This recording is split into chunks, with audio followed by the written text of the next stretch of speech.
आणि वाल्मिक कराड संदर्भात आणखी एक मोठी बातमी समोर येते। मला वाल्मिक कराडच्या एन्काउंटरची ऑफर होती असा गौप्यस्फोट रणजित कासले यांनी केलाय। तर निलंबित पोलीस अधिकारी रणजित कासले यांनी हा दावा केलाय।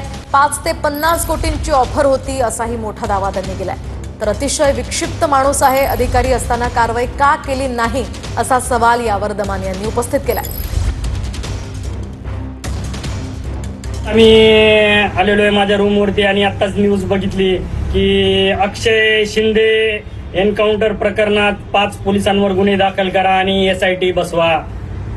तर मित्रांनो, आता मला या एन्काउंटर बद्दल बोलायचं आहे। तर पहिले तर SIT बसून काही उपयोग होणार नाही। बसवायचंच असेल तर केंद्राची कुठली तरी SIT बसवा, तरच ह्याच्यातनं सत्य बाहेर पडेल।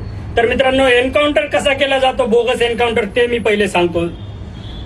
ज्याप्रमाणे मला ऑफर दिली होती एन्काउंटरची वाल्मिक कराडच्या, त्यावर मी नकार दिला। म्हणलं एवढं पाप होणार नाही, आणि ते लाईफ टाइमचं एक लमसम अमाऊंटची ऑफर देतात, म्हणजे 10 करोड 20 करोड 50 करोड अशी एक ऑफर देतात। तुम्ही बोलाल तेवढी ऑफर असते त्या एन्काउंटरला, आणि तो माणूस कुठेही असेल तर त्याला त्या ठिकाणी बोलावून घेतात। जसं मी सायबरला होतो, सायबरचा आणि इकडला काही संबंध होता का? नाही, पण त्यांना माहित होता की हा माणूस करू शकतो, याच्यामध्ये दम आहे, गट्स आहेत। तर मी माझा मोठेपणा सांगत नाही, नाहीतर अजून माझे ते सोडलेले कुत्रे आहेत ना, ते भुकतील माझ्या अंगावर। अतिशय विचित्र आणि विक्षिप्त असा हा माणूस आहे।